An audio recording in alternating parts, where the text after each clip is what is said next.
Scientists over in Japan have developed new technology that will allow them to see inside your mind and actually reproduce what you are thinking onto a computer screen before you act.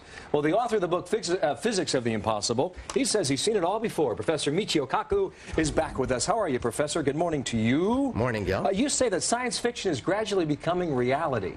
Explain that. This is a breakthrough. Previously, scientists have been able to use MRI scans to read lies within a person's brain and also emotional states. Now we can read individual letters of the alphabet as you watch them.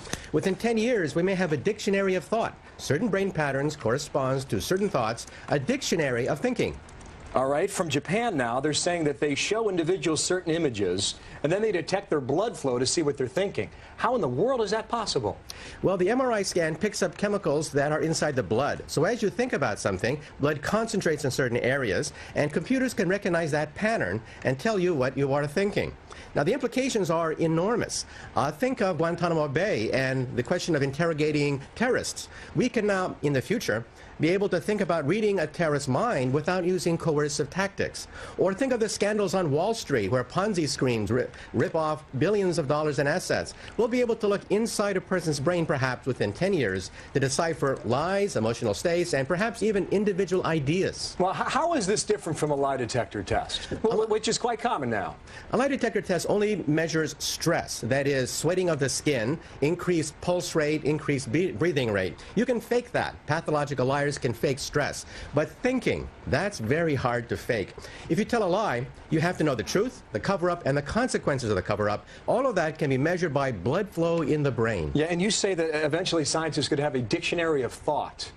That's right. What is that? A one-to-one pattern between certain patterns of the brain corresponding to the accumulation of blood and certain emotional states, certain letters of the alphabet, even certain words and ideas that circulate within the brain. All of that deciphered by looking at blood flow in the brain, because blood flow corresponds to electrical activity and thought. Well, so you think all this is possible, and you're thinking within 10 years. Why a decade?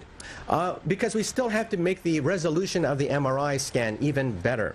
Right now, one dot on an MRI scan may correspond to 1,000,000 neurons. However, the word "the" may correspond to perhaps a few hundred neurons. So we have to increase the resolution of the MRI machine to be able to pick up perhaps 100 neurons rather than 1,000,000 neurons per pixel on the screen. So the science has to get better in the end. And that's right. Michio Kaku, thank you. He's a theoretical physicist and a very smart man. We love having you on. Thanks for coming on today. Thank you. All right.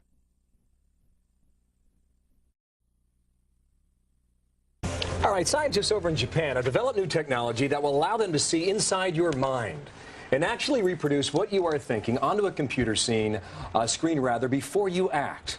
Well, the author of the book, Physics of the Impossible, he says he's seen it all before. Professor Michio Kaku is back with us. How are you, Professor? Good morning to you. Morning, Gil. You say that science fiction is